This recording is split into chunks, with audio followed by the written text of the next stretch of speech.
কৰ্কট ৰাশি জাতক জাতিকাসকল লক্ষ্য নিৰ্ধাৰণেই হৈছে এক শক্তিশালী ভৱিষ্যতৰ ৰহস্য।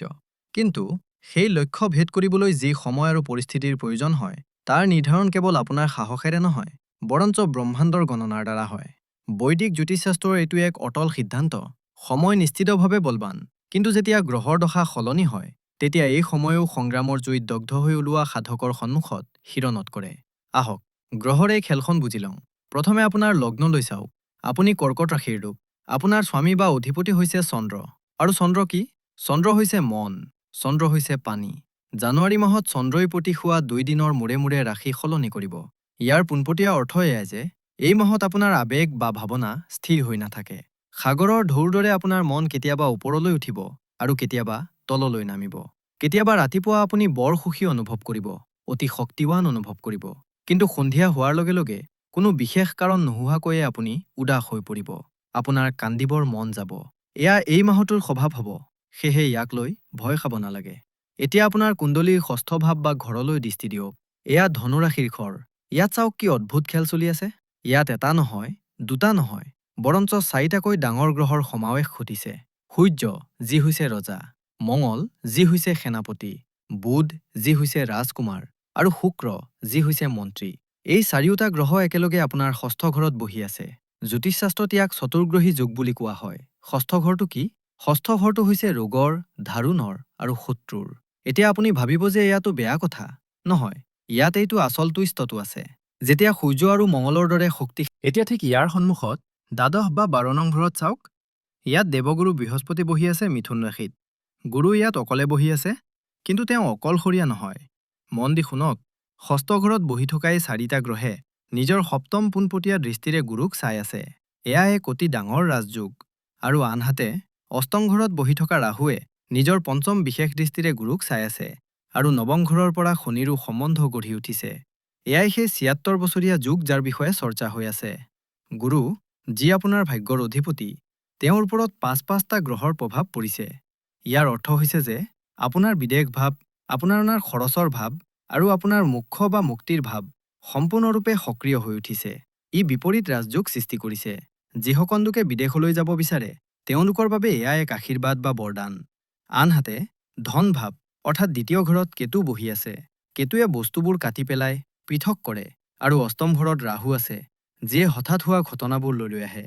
ই ধন বা টকা পইচাক লৈ অলপ সংগ্ৰাম দেখুৱায়, যাৰ ওপৰত আমি আগলৈ সবিস্তাৰে কথা পাতিম।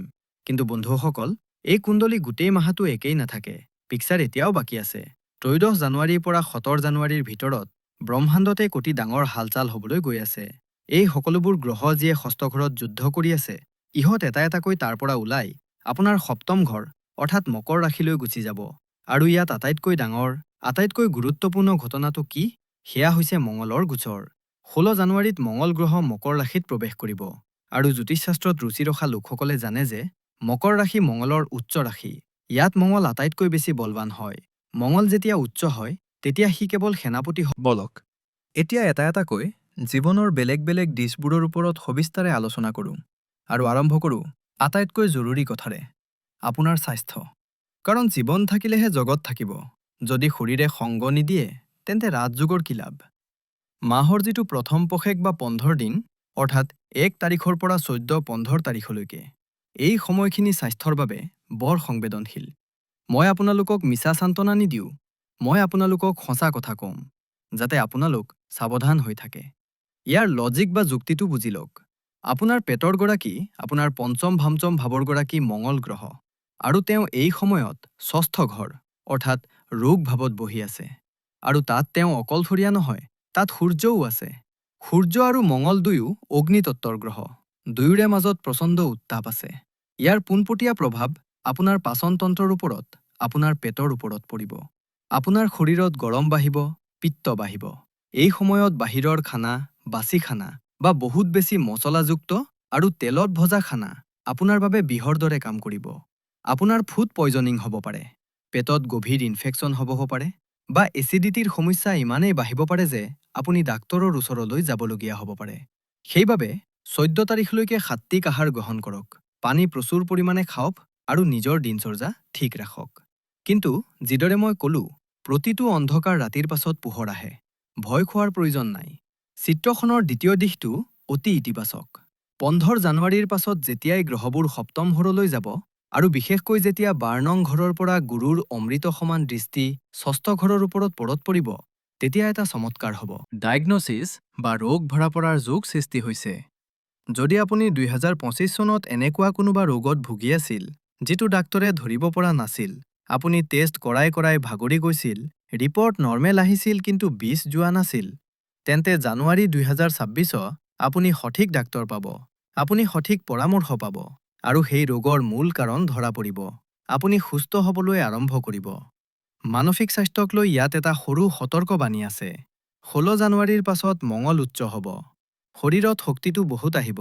আপুনি ভাগৰ অনুভৱ নকৰিব। আপুনি 10জন মানুহৰ কাম অকলে কৰি পেলাব। কিন্তু মঙ্গলৰ এটা নেতিবাচক দিশো আছে। খং, অহংকাৰ। আপোনাৰ ব্লাড প্ৰেছাৰ বাঢ়িব পাৰে। আপোনাৰ স্বভাৱত খিংখিঙীয়া ভাৱ আহিব পাৰে। উচ্চ ৰক্তচাপ থকা ৰোগীসকলে 16 জানুৱাৰীৰ পাছত নিজৰ ঔষধবোৰ সময়মতে ল'ব লাগিব। বেছিকৈ চিন্তা কৰা, অভাৰ থিংকিং কৰা আৰু সৰু কথাত টেনচন লোৱাটোৱে আপোনাৰ স্বাস্থ্য বেয়া কৰিব পাৰে। মোৰ পৰামৰ্শ মানক, এই মাহত মেডিটেশ্যন বা ধ্যান কৰাটো কোনো চখ নহয়। এয়া আপোনাৰ প্ৰয়োজন। এয়া আপোনাৰ দৰৱ। প্ৰতিদিনে 10 মিনিট নিজৰ মগজুক শান্ত ৰাখক। এতিয়া আমি কথা পাতিম আমাৰ মাতৃ আৰু ভগ্নীসকলৰ বাবে, যিসকল এই মাহত আপোনালোকে ফ্ৰজেন বডি পাৰ্টছ বা শৰীৰৰ অংশ জড়তা হৈ যোৱাৰ সমস্যাৰ সন্মুখীন হ'ব পাৰে। এয়া এটা বৰ নিৰ্দিষ্ট সংকেত। ইয়াৰ অৰ্থ হৈছে যে আপুনি হঠাৎ অনুভৱ কৰিব যে আপোনাৰ কান্ধ জাম হৈ গৈছে, হাত ওপৰলৈ উঠা নাই, বা ভৰিত জড়তা বা জিমজিমনি আহি গৈছে। শিৰা উপশিৰাত অসাৰতা অনুভৱ হ'ব পাৰে। প্ৰায় আপোনালোকে ঘৰৰ কামত, ঝাৰু মোচা কৰাত বা খানা বনোৱাত নিজৰ সৰু কষ্টবোৰক আওকাণ কৰে। আপোনালোকে ভাবে যে বাম লগাই ল'লে ঠিক হৈ যাব। এই মাহত এনেকুৱা একেবাৰে নকৰিব। যদি কান্ধত বা হাতত সামান্য বিষু হয়, তেন্তে লগে ডাক্তৰক দেখুৱাওক। ফিজিঅ'থেৰাপি লওক। এই সমস্যা মঙ্গল। ইয়াৰ উপৰিও আপোনাৰ অষ্টম ঘৰত ৰাহু বহি আছে। অষ্টম ঘৰ কেৱল আয়ুষৰ নহয়, এয়া চাহুৰ ঘৰ বা চহুৰৰ ফালৰো হয়। ৰাহুৱে তাত বহি চাহুৰ ফালৰ মানুহৰ সৈতে, ননদজা বা চাহুৱাইৰ সৈতে কোনো ভুল বুজাবুজি সৃষ্টি কৰিব পাৰে। হ'ব পাৰে যে আপুনি কোৱা কোনো পোনপটীয়া আৰু সঁচা কথা তাত ভুল ধৰণে লোৱা হ'ব। তাৰ পৰা তিলকে তাল কৰা হ'ব। সেয়েহে মূল পৰামৰ্শ এয়াই যে এই মাহত চাহুৰ ফালৰ ৰাজনীতি বা গছিপৰ পৰা নিজকে সম্পূৰ্ণৰূপে আঁতৰাই ৰাখক। মৌন হৈ থাকক। শান্ত হৈ থকাটোৱেই আপোনাৰ আটাইতকৈ ডাঙৰ শক্তি। সন্তানসকলক লৈও, যিহেতু গুৰু বক্ৰী হৈ আছে, হ'ব পাৰে আপুনি তেওঁলোকৰ পঢ়া-শুনা বা তেওঁলোকৰ সংগক লৈ অলপ চিন্তিত হ'ব। কিন্তু ভাল কথাটো হ'ল যে গ্ৰহবোৰে কৈছে যে এই মাহত ল'ৰা-ছোৱালী আজ্ঞাকাৰী হৈ থাকিব। সিহঁতে আপোনাৰ কথা শুনিব। যদি সিহঁতৰ কোনো পৰীক্ষা বা ইণ্টাৰভিউ আছে, তেন্তে আপুনি সিহঁতৰ লগত যাত্ৰা কৰিবলগীয়া হ'ব পাৰে। সিহঁতৰ সফলতাই আপোনাক গৌৰৱ অনুভৱ কৰাব। গতিকে চিন্তা এৰক আৰু সিহঁতক সংগ দিয়ক। এতিয়া কথা পাৰোঁ আপোনাৰ কেৰিয়াৰ, আপোনাৰ চাকৰি আৰু আপোনাৰ বেংক বেলেঞ্চৰ। ইয়াত কাহিনীটো বৰ আমোদজনক মোৰ ল'বলৈ গৈ আছে। চাকৰি আৰু কৰ্মক্ষেত্ৰৰ কথা ক'বলৈ গ'লে, জানুৱাৰীৰ প্ৰথম 10-12 দিন আপোনাৰ এনে লাগিব যে আপুনি ঘানিৰ গৰুৰ দৰে কাম কৰি আছে। কামৰ বোজা বৰ বেছি হ'ব। বছৰ হেঁচা থাকিব। হয়তো আপোনাৰ অফিচত আপোনাৰ পিঠিৰ পাছফালে আপোনাৰ বিৰুদ্ধে কোনো ৰাজনীতিও চলি থাকিব পাৰে। কিন্তু মনত ৰাখিব, মই আৰম্ভণিতে কি কৈছিলোঁ? ষষ্ঠ ঘৰত সূৰ্য আৰু মঙ্গল থকাটোৱে শত্ৰুহন্তা যোগ সৃষ্টি কৰে। ইয়াৰ অৰ্থ হৈছে আপোনাৰ শত্ৰুসকল নিজৰেই জালত ফচি যাব। যিয়ে আপোনাৰ বাবে গাঁত খন্দিব, সি নিজেই তাত পৰিব। আপুনি একো কৰাৰ প্ৰয়োজন নাই। কাৰো লগত কাজিয়া কৰাৰ প্ৰয়োজন নাই। মাত্ৰ নিজৰ কাম সততাৰে কৰি থাকক। শনিদেৱে নৱম ঘৰৰ পৰা সকলো। আৰু তাৰ পাছত আহিব 16 জানুৱাৰী, দ্য গেম চেঞ্জাৰ। যিদিনা মঙ্গল গ্ৰহ মকৰ ৰাশিত প্ৰৱেশ কৰিব, আপোনাৰ কেৰিয়াৰত এক বিস্ফোৰক বৃদ্ধি ঘটিব। মঙ্গলৰ চতুৰ্থ দৃষ্টি পোনে পোনে আপোনাৰ 10ম ঘৰ অৰ্থাৎ কৰ্মভাৱৰ ওপৰত পৰিব। এয়া অতি শক্তিশালী দৃষ্টি। যদি আপোনাৰ প্ৰমোচন যোৱা বছৰৰ পৰা ৰৈ আছিল, ফাইল আবদ্ধ হৈ আছিল, তেন্তে সেয়া এতিয়া ক্লিয়াৰ হ'ব। যিসকল নিবনুৱা চাকৰি বিচাৰি চেণ্ডেল ক্ষয় গৈছে, তেওঁলোকৰ বাবে এই সময় গোল্ডেন পিৰিয়ড বা সোণালী সময়। 16 তাৰিখৰ পাছত আপুনি যিকোনো ইণ্টাৰভিউ দিবলৈ গ'লে আপোনাৰ আত্মবিশ্বাস, আপোনাৰ শক্তি দেখি সন্মুখৰ মানুহজন প্ৰভাৱিত নহৈ থাকিব নোৱাৰিব। চাকৰি পোৱাৰ প্ৰবল যোগ আছে। যদি আপুনি চৰকাৰী চাকৰিত আছে বা চৰকাৰী টেণ্ডাৰৰ কাম কৰে, তেন্তে সূৰ্যৰ সপ্তম ঘৰলৈ অহাটোৱে আপোনাক ক্ষমতা, পাৱাৰ আৰু অধিকাৰ প্ৰদান কৰিব। ব্যৱসায়ীসকলৰ বাবে, বিজনেছ কৰা সকলৰ বাবে 17 জানুৱাৰীৰ পাছৰ সময়খিনি বুম বা উত্থানৰ সময়। যিহেতু 12 নং ঘৰত গুৰু আছে আৰু 7 ঘৰত গ্ৰহৰ সমাৱেশ ঘটিছে, গতিকে যিবোৰ ব্যৱসায় বিদেশৰ লগত জড়িত, যিয়ে ইম্পৰ্ট এক্সপৰ্টৰ কাম কৰে, যিয়ে MNCৰ লগত কাম কৰে বা যিয়ে মাৰ্কেটিং আৰু কমিউনিকেশ্যনৰ ক্ষেত্ৰত আছে, তেওঁলোকৰ জবৰদস্ত মুনাফা হ'ব। যদি আপুনি নিজৰ ব্যৱসায় বঢ়াব বিচাৰে, নতুন ব্ৰাঞ্চ খুলিব বিচাৰে, তেন্তে 17 তাৰিখৰ পাছৰ সময় বাছনি কৰক। এতিয়া ধন আৰু আৰ্থিক স্থিতিৰ ওপৰত অলপ ৰৈ মন দি শুনক। টকা আহিব, বহুত আহিব। 17 জানুৱাৰীৰ পাছত ধনযোগ সৃষ্টি হৈ আছে। অংশীদাৰিত্ব বা পাৰ্টনাৰশ্বিপৰ পৰা লাভ হ'ব। কিন্তু ইয়াত এটা কিন্তু আছে। আপোনাৰ দ্বিতীয় ঘৰত কেতু বহি আছে আৰু অষ্টম ঘৰত ৰাহু।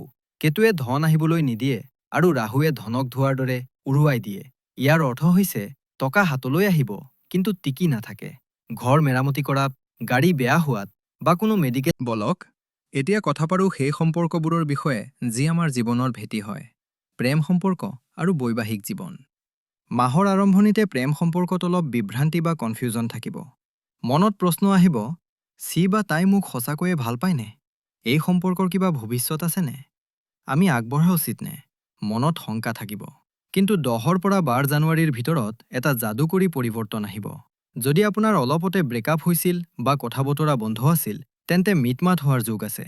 আপোনাৰ পাৰ্টনাৰে নিজৰ ভুল স্বীকাৰ কৰিব পাৰে। পুৰণি প্ৰেম ঘূৰি আহিব পাৰে। যদি আপুনি ছিংগেল আৰু বিয়া কৰাব বিচাৰে, তেন্তে 13ৰ পৰা 17 জানুৱাৰীৰ ভিতৰত যেতিয়া শুক্ৰ সপ্তম ঘৰলৈ আহিব, তেতিয়া কোনো বৰ ভাল, মনপচন্দৰ সম্বন্ধ বা প্ৰপ'জেল আপোনাৰ ওচৰলৈ আহিব পাৰে। কিন্তু বৈবাহিক জীৱনত, পতি-পত্নীৰ সম্পৰ্কত, ইয়াত মই আপোনাক এটা ডাঙৰ বিপদৰ পৰা আগজাননী দিব লাগিব। সাৱধান কৰিব লাগিব। 14 জানুৱাৰীৰ পাছত আপোনাৰ সপ্তম ঘৰত সূৰ্য আৰু মঙল একেলগে থাকিব। সপ্তম ঘৰটো বিয়াৰ ঘৰ। সূৰ্যৰ অৰ্থ হৈছে অহংকাৰ আৰু মঙলৰ অৰ্থ হৈছে খং। যদিও মঙল ইয়াত উচ্চত আছে, যাৰ অৰ্থ হৈছে যে আপোনাৰ জীৱনসংগীৰ কেৰিয়াৰত বহুত উন্নতি হ'ব। তেওঁৰ সমাজত মান-সন্মান বাঢ়িব। হ'ব পাৰে তেওঁৰ দৰমহা বাঢ়িব বা তেওঁ কোনো ডাঙৰ পদবী পাব। এয়া আনন্দৰ কথা। কিন্তু ইয়াৰ এটা পাৰ্শ্বক্ৰিয়া বা ছাইড ইফেক্ট ঘৰত দেখিবলৈ পোৱা যাব। তেওঁৰ স্বভাৱ ঘৰৰ ভিতৰতো বছ দৰে হৈ যাব। তেওঁ আপোনাৰ ওপৰত হুকুম চলাবলৈ চেষ্টা কৰিব পাৰে। তেওঁ ডমিনেটিং হ'ব পাৰে। সৰু সৰু কথাত ইগ' বা অহমিকাৰ সংঘাত হ'ব পাৰে। মই শুদ্ধ আৰু তুমি ভুল।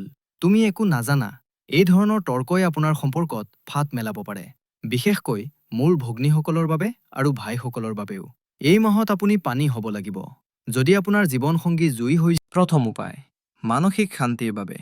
যিহেতু আপোনাৰ লগ্নেশ চন্দ্ৰ আৰু ৰাহুৰ দৃষ্টি তাৰ ওপৰত আছে, সেইবাবে আপোনাৰ মন বিচলিত হৈ থাকিব পাৰে। ইয়াৰ বাবে প্ৰতিদিনে ৰাতিপুৱা বা অন্ততঃ প্ৰতি সোমবাৰে ভগৱান শিৱৰ উপাসনা কৰক। শিৱলিংগত পানী ঢালক আৰু সেই পানীত অলপ কেঁচা গাখীৰ মিলাই ল'ব আৰু তাতে বহি ঔঁ নমঃ শিৱায় মন্ত্ৰৰ একমালা জপ কৰক। ই আপোনাৰ মনক শিলৰ দৰে মজবুত কৰি দিব। কোনো ধৰণৰ ডিপ্ৰেছন বা টেনচনে আপোনাৰ ওচৰ চাপিব নোৱাৰিব। দ্বিতীয় উপায়, মঙল আৰু সূৰ্যক সন্তুষ্ট কৰিবলৈ। 16 জানুৱাৰীৰ পৰা মঙল উচ্চ হ'ব। এই অত্যধিক শক্তিক খঙৰ সলনি সফলতালৈ ৰূপান্তৰ কৰিবলৈ হনুমান চালিচা পাঠ কৰাটো অনিবাৰ্য। পাৰিলে সদায় কৰক, নহ'লে অন্ততঃ মঙলবাৰ আৰু শনিবাৰে নিশ্চয় কৰিব। আৰু প্ৰতিদিনে ৰাতিপুৱা গা ধোৱাৰ পাছত উদীয়মান সূৰ্যক তামৰ লোটাৰে পানী অৰ্পণ কৰক। ইয়াৰ দ্বাৰা আপোনাৰ শত্ৰু নাশ হ'ব আৰু আপোনাৰ হাড় আৰু চকুৰ স্বাস্থ্য ভাল থাকিব। তৃতীয় উপায়, ৰাহু কেতু আৰু শনিৰ বাবে। যিয়ে ধনক বাধা দি আছে আৰু কেৰিয়াৰত সমস্যা সৃষ্টি কৰি আছে। ইয়াৰ বাবে শনিবাৰৰ দিনা কোনো গৰীব, শ্ৰমিক বা প্ৰয়োজনত থকা ব্যক্তিক কলা মাটিমাহ, কলা তিল বা যিকোনো তেলত ভজা বস্তু দান কৰক। ই আপোনাৰ কেৰিয়াৰত আহি থকা বাধাবোৰ দূৰ কৰিব আৰু হঠাৎ হোৱা খৰচবোৰ ৰোধ কৰিব। আৰু এটা বিশেষ উপায়, যিহেতু গুৰুবাৰ নং ঘৰত আছে আৰু বক্ৰী হৈ আছে, গতিকে নিজৰ গুৰুজনৰ, নিজৰ শিক্ষকৰ আৰু ঘৰৰ বয়োজ্যেষ্ঠসকলৰ অপমান ভুলতো নকৰিব। তেওঁলোকৰ আশীৰ্বাদেই আপোনাৰ আটাইতকৈ ডাঙৰ কৱচ বা ৰক্ষা কৱচ। তেনেহ'লে বন্ধুসকল, এয়া আছিল জানুৱাৰী 2026 চনৰ সম্পূৰ্ণ খতিয়ান। যদি মই এই গোটেই মাহটোক দুটা শাৰীত সামৰিবলৈ যাওঁ, তেন্তে সাৰাংশ এয়াই যে 1ৰ পৰা 14 জানুৱাৰীলৈকে আপুনি চাফাই অভিযান চলাব লাগিব। নিজৰ পুৰণি ৰোগৰ চিকিৎসা কৰাব লাগিব। নিজৰ এই 67 বছৰৰ পাছত অহা যুগে আপোনাৰ জীৱনলৈ সেই সকলোবোৰ আনিব পাৰে, যাৰ আপুনি যোগ্য। মাত্ৰ নিজৰ খঙক নিয়ন্ত্ৰণত ৰাখক, নিজৰ পৰিয়ালক লগত লৈ চলক আৰু নিজৰ স্বাস্থ্যৰ যত্ন লওক। মোৰ সম্পূৰ্ণ বিশ্বাস আছে যে এই মাহটো, এই বছৰটো আপোনাৰ জীৱনৰ আটাইতকৈ স্মৰণীয় সময় হৈ পৰিব। যদি আপোনাৰ আমাৰ এই গৱেষণা, এই কষ্ট আৰু এই ভিডিঅ'টো ভাল লাগিছে, তেন্তে ইয়াক লাইক নিশ্চয় কৰিব। ইয়াৰ পৰা আমাৰ মনোবল বাঢ়ে। আপোনাৰ কৰ্কট ৰাশিৰ বন্ধু আৰু পৰিয়ালৰ লগত ইয়াক শ্বেয়াৰ কৰক, যাতে তেওঁলোকেও এই সময়ৰ লাভ উঠাব পাৰে। আৰু হয়, কমেণ্ট বক্স খালী থাকিব নালাগে। নিজৰ ইষ্ট দেৱতাৰ নাম বা জয় ভোলেনাথ বা জয় বজৰংগ বুলি লিখিবলৈ নাপাহৰিব। আপোনাৰ এটা উপস্থিতিয়ে আমাক বহুত প্ৰেৰণা দিয়ে। চেনেলটো ছাবস্ক্ৰাইব কৰি লওক আৰু বেল আইকনটো দবাই দিয়ক, যাতে অনাগত সময়ৰ কোনো গুৰুত্বপূৰ্ণ ভৱিষ্যতবাণী আপুনি মিছ নকৰে। নিজৰ আৰু নিজৰ পৰিয়ালৰ বহুত যত্ন ল'ব। হাঁহি থাকক, কাৰণ সময় সলনি হৈ আছে আৰু এই সময় আপোনাৰ হয়। ঔ নমঃ শিৱায়। হৰ হৰ মহাদেৱ।